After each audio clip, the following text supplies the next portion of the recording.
Hola, muy buenos días. Muchas gracias al Grupo GEL por esta oportunidad de compartir una controversia con ustedes, como es el uso de polatuzumab en primera línea en linfoma difuso de células grandes B. A mí me tocó el sí y vamos a comenzar. Estas son mis disclosures. Quiero comenzar con esta diapositiva simplemente mostrando que el linfoma difuso de células grandes B es el subtipo de linfoma más frecuente que tenemos. Esta es una gráfica donde comparamos datos de Estados Unidos con México e incluso nosotros tenemos unos porcentajes arriba del 50% de diagnóstico de esta entidad. Eh, Creo que todo el mundo conoce a esta persona, es Bertrand Coiffier. Él tenía una frase célebre que decía "One shot, one opportunity", y esto se debe a que el tratamiento del linfoma agresivo, en especial linfoma difuso de células grandes B, se tenía que tratar con lo mejor en primera línea para intentar disminuir el porcentaje de recaídas y obviamente de progresión en este tipo de padecimiento. Estos son datos de nuestro grupo, del grupo de estudio en linfoproliferativos de Latinoamérica, donde les muestro la sobrevida dependiendo del tipo de respuesta. Ustedes van a poder ver perfectamente cómo en esta gráfica, en la gráfica azul, donde estoy señalando con el puntero, son todos los pacientes que consiguieron una respuesta completa y que se mantuvieron con respuesta completa. Ven ustedes cómo la sobrevida es muy buena en estos pacientes, pero no es así en el resto del grupo.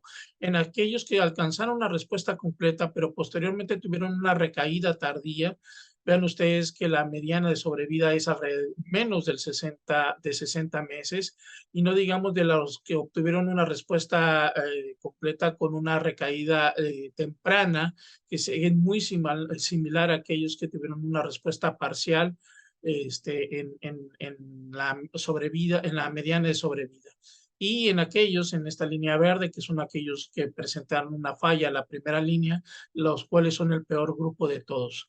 Ustedes pueden evaluar estos datos en 1022 pacientes, donde se eliminaron el 15% de los casos que fueron muertos por infección o toxicidad a la quimioterapia y un 4% que no se les administró ningún tratamiento por alguna razón. El resto fue analizado. Ustedes pueden ver que no solamente el objetivo es alcanzar una respuesta completa, sino que ésta se mantenga. Aquí lo único que estoy señalando es que el porcentaje de los grupos que no fueron tan bien fueron del 29% en nuestra cohorte y la mediana de sobrevida entre ellos fue de 14 meses. Esta gráficas que ustedes pueden ver aquí también están publicadas en la revista de Hematology en diciembre del 2022. Tenemos la sobrevida de todo el grupo, que es muy similar al resto del mundo o a otros grupos de investigadores que trataron a sus pacientes con rituximab y CHOP. Y vean ustedes en la gráfica de la figura B, donde comparamos a aquellos que recibieron R-CHOP de los que solamente recibieron CHOP, es muy similar a la presentada por el estudio prospectivo aleatorizado de Bertrand Coiffier, donde se dejó al R-CHOP como tratamiento estándar en este tipo de linfomas. Y bueno, en aquellos que tuvieron o tuvieron algún tipo de terapia diferente al R-CHOP, el R-CHOP es esta gris, terapia intensiva, son aquellos que recibieron R-POC en su mayoría, o recibieron mini R-CHOP o CHOP, o RCBP o CBP, no tratamiento y otros, vean cómo se comportan también en forma similar a otros grupos de investigación. Y la gráfica del lado D es aquellos que son mayores de 80 años, como también podemos observar muy similares los resultados en nuestros pacientes. Y lo importante es este subgrupo de pacientes en los cuales se comporta como una enfermedad refractaria o pacientes que obtuvieron una respuesta completa, pero con una recaída temprana o incluso algunos de ellos tardía también. Esta es una diapositiva simplemente para mostrar todas las terapias que se han tratado de probar Y aquí tenemos esta gráfica, esta figura que es importante, donde en el centro tenemos la terapia estándar, el R-CHOP, y todo lo que se ha tratado de probar para vencer al R-CHOP. Y bueno, pues ustedes saben que el estudio Robust, el estudio del SOC 9704, del estudio de Gela y del grupo británico con R-CHOP 14, o incluso el estudio de Alliance con EPOC-R a dosis ajustada, ninguno de ellos pudo vencer al R-CHOP.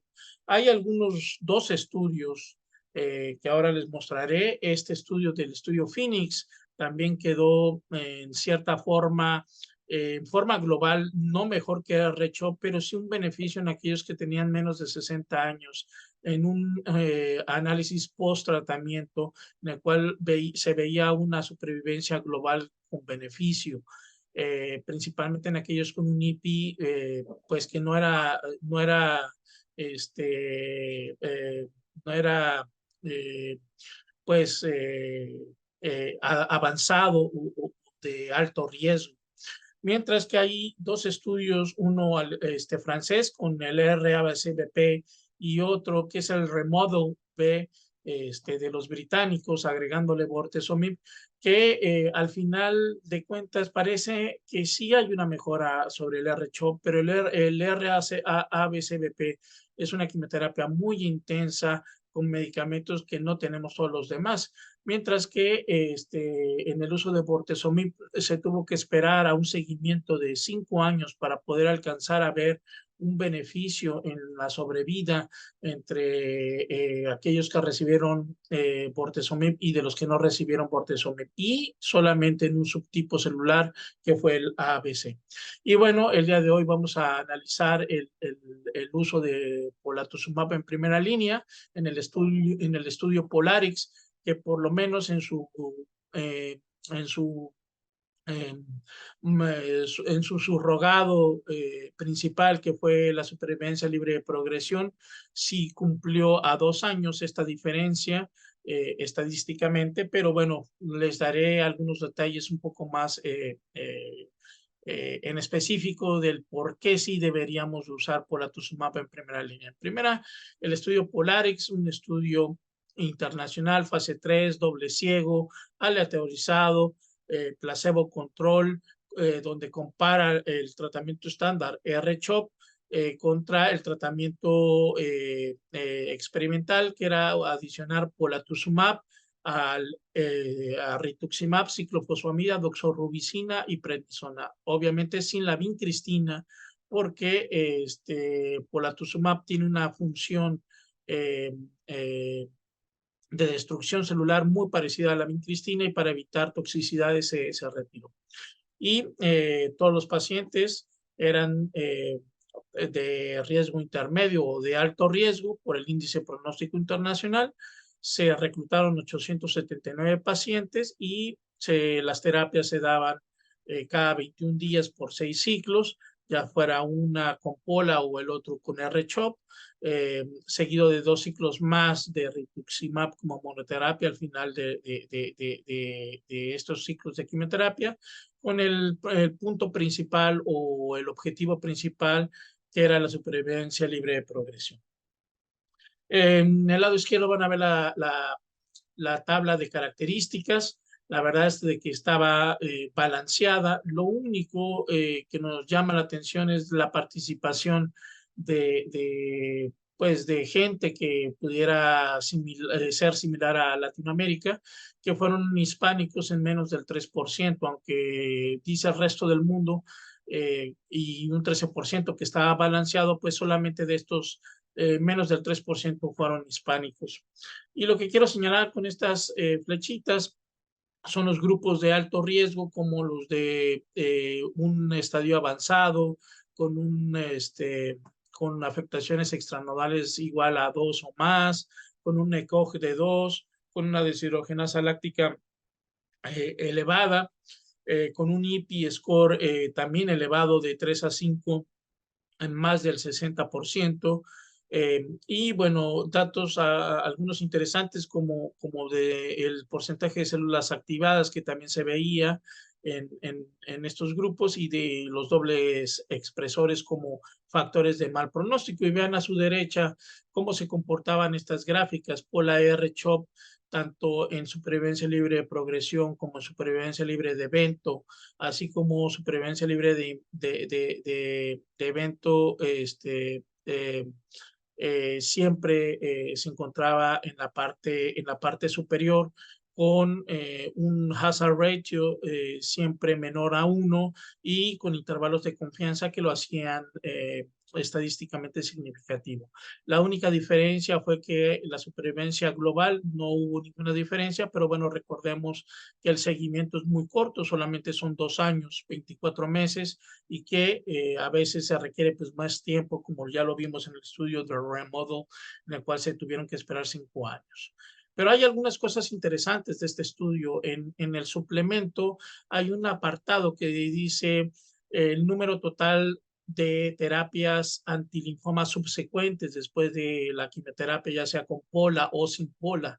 Y vean ustedes cómo aquellos que recibieron pola no recibieron ninguna terapia subsecuente en casi el 60% de los casos, a diferencia de que solamente el 34% de los que recibieron R-CHOP no necesitaron otra terapia extra, mientras que los que sí necesitaron una terapia extra fue del 40, casi 41% en el caso de Pola, pero en el 66% en el caso de R-CHOP. Cuando esto intentamos ver cuántos pacientes necesitamos tratar para evitar una segunda terapia, observamos que este número es mucho mejor que si solamente valoramos la supervivencia libre de progresión. ¿Cuántos pacientes para supervivencia libre de progresión debería tratar? El número resulta ser de 17, pero si queremos evitar una segunda terapia, esta casi llega a ser del 4%, de 4 pacientes tratados para evitar una segunda terapia. Y esto, en cierta forma, se va a reflejar en disminución de costos, como lo veremos más adelante. Sobre la tolerabilidad del estudio fueron muy similares todos, solamente quiero hacer una mención en la diarrea, el cual fue mucho más elevada en el grupo de Pola R-CHEP, y esto en pacientes mayores de 70 años.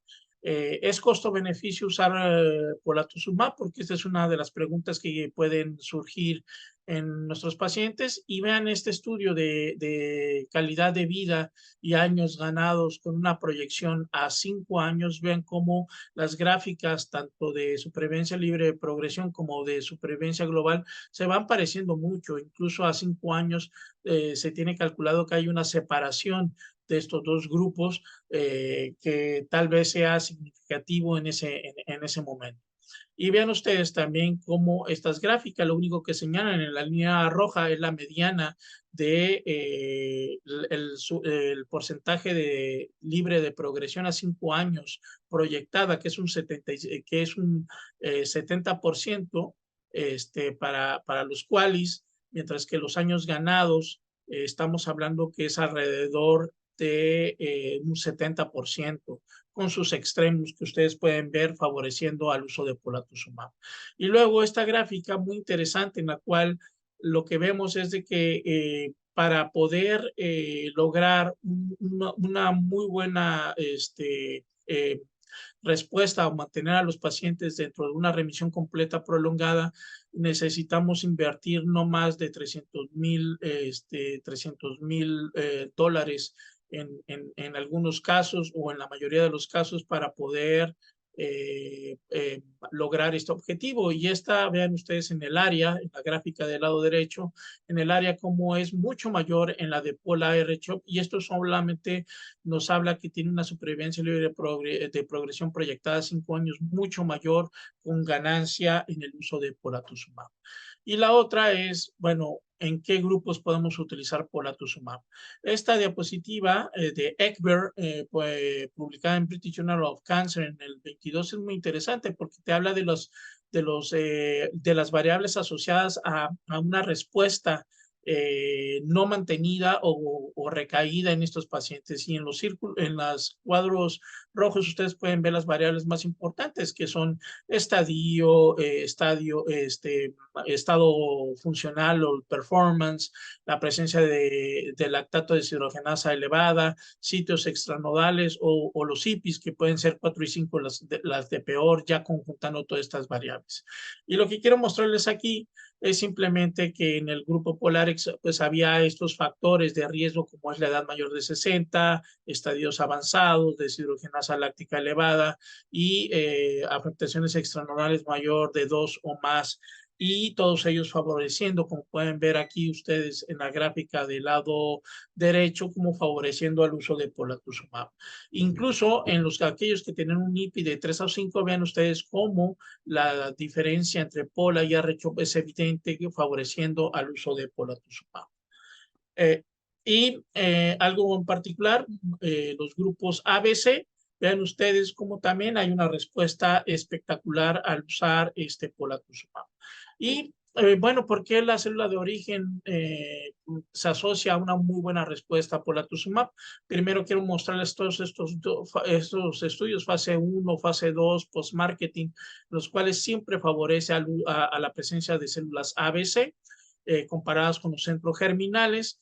Y vean en este estudio la cascada, la imagen de caída de cascada en el estudio de Morshauser, que es un fase 2, como también favorece en el 100% a todos que son ABC. También se hizo un análisis ya en particular de los estudios más importantes, como es el GEO 29365 y el Polarix sobre esto, y vean ustedes cómo siempre hay una mejor respuesta tanto en progresión de la enfermedad, recaída, muerte o muerte al usar polatuzumab en este subgrupo de pacientes. ¿Y cuál es la hipótesis? Es de que hay una estimulación constante del receptor de célula B, y entonces podemos tener un CD79 wild type mutado, o incluso mutado junto con un MYD88 mutado, que van a incrementar la función del NF-κB para ser resistente a las habituales, al R-CHOP, a estas linfomas de tipo ABC. Bueno, ¿y esto qué quiere decir? Pues bueno, si nosotros damos un anticuerpo que va dirigido contra este CD79B, donde la fisiopatología es una estimulación crónica de este receptor, podemos bloquearlo y así provocar apoptosis en estas células. No es lo mismo que se ve en aquellos que tienen MYD88 mutado solamente, en los cuales este MYD mutado exclusivamente puede ser resistente a este tipo de terapias. ¿Pero por qué? Porque no hay una estimulación dependiente, es una estimulación independiente y abajo del receptor.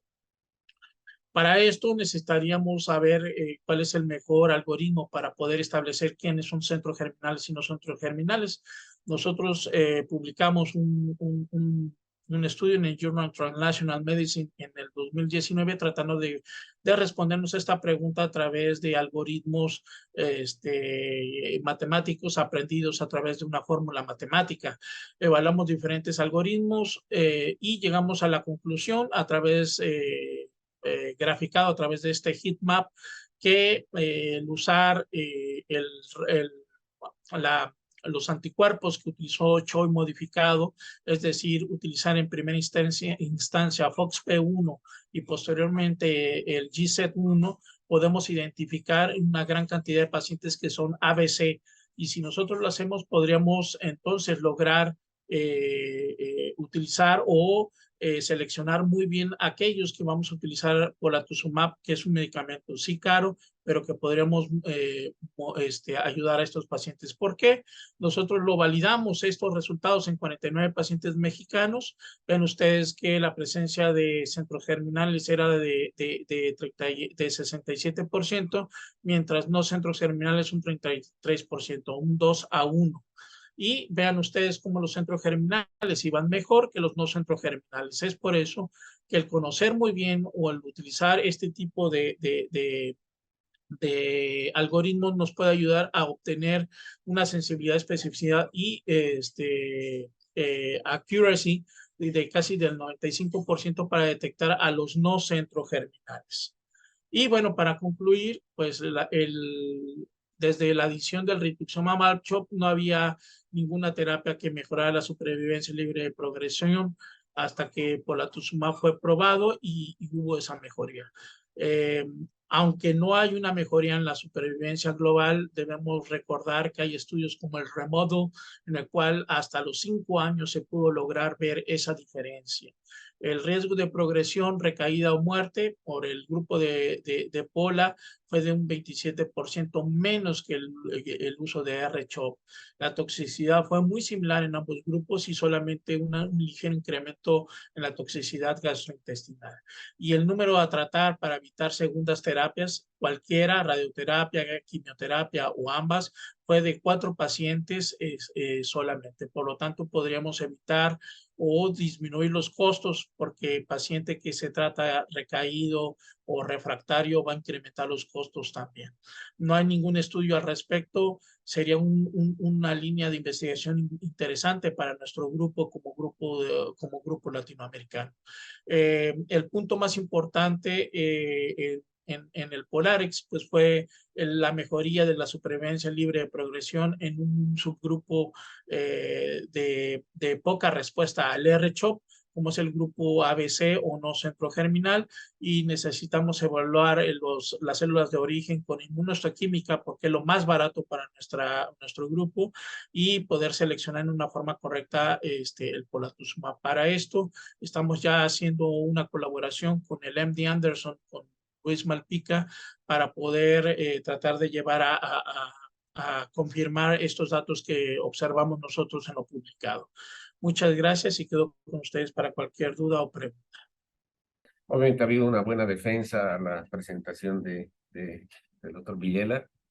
Como menciona, sí, sí. A veces uno es entusiasta con con los primeros resultados. Eh, a ver, una pregunta para el doctor Luis. Claramente se ve que parece ser que el objetivo es tratar de curar y mejorar los resultados con ese 30-40% de pacientes que sabemos que no se van a curar y que obviamente sabemos que tienen son de alto grado, alto riesgo, y que aparentemente polatuzumab tiene beneficio, sobre todo en aquellos pacientes que tienen el origen de la célula a nivel post-activada, ¿no? ¿Cuál sería eh, a futuro poder elegir mejor teniendo en cuenta esta situación para fundamentar realmente que polatuzumab sea el medicamento estándar en esta primera línea? Bueno, buenos días a todos desde México, desde Hermosillo. Eh, es una muy buena pregunta en este sentido. Antes que nada, quiero agradecerle a Mirna por la excelente exposición que hizo y que bueno, que puede hacer que no usemos polatuzumab en primera línea.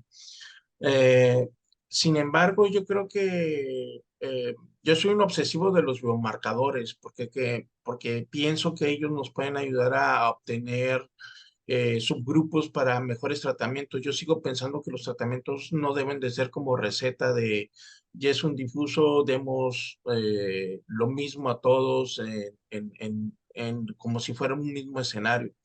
Yo creo que si nosotros empezamos a seleccionar y hacer medicina de precisión, es decir, buscar qué subgrupos se van a beneficiar un poco más con algo para mejorar esas respuestas completas, para mejorar supervivencia libre de progresión y para mejorar supervivencia global, yo creo que lo debemos de hacer. Y en este caso, pienso que Pola, por alguna razón, por lo que ya les mostré de esta estimulación crónica constante del receptor de la célula B, que puede ser bloqueado por un anticuerpo que no solamente produce cambios internos en la célula para llevar a la apoptosis, sino que también disminuye o bloquea esa estimulación constante del receptor de célula B.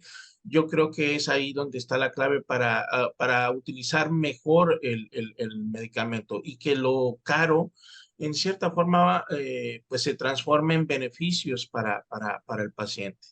Obviamente también les presenté lo del número de pacientes tratados para disminuir segundas líneas. Esto no viene en el artículo ni nada, este es un cálculo mío que realicé con los datos que se dan en el suplemento del estudio.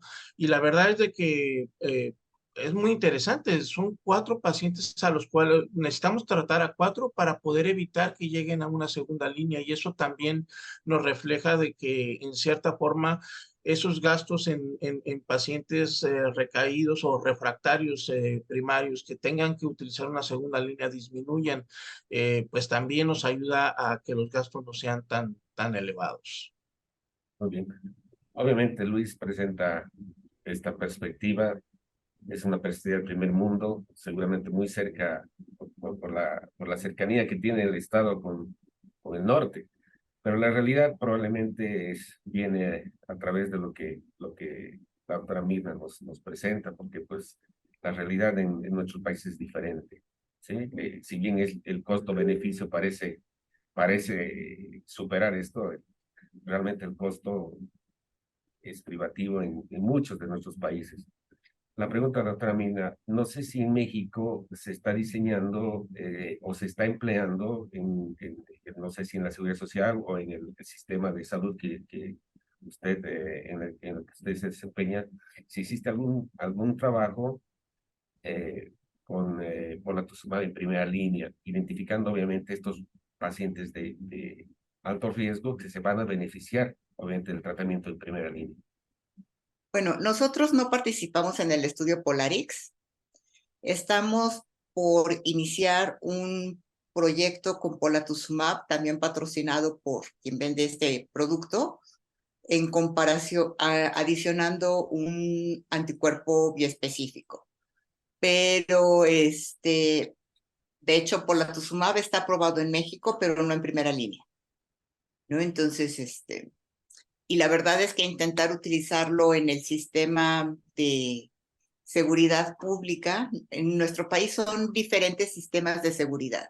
Los que tienen derecho a una seguridad pública, que tienen como patrones o que trabajan en diferentes empresas privadas, son un grupo, que es el Instituto Mexicano del Seguro Social, tal vez el más grande.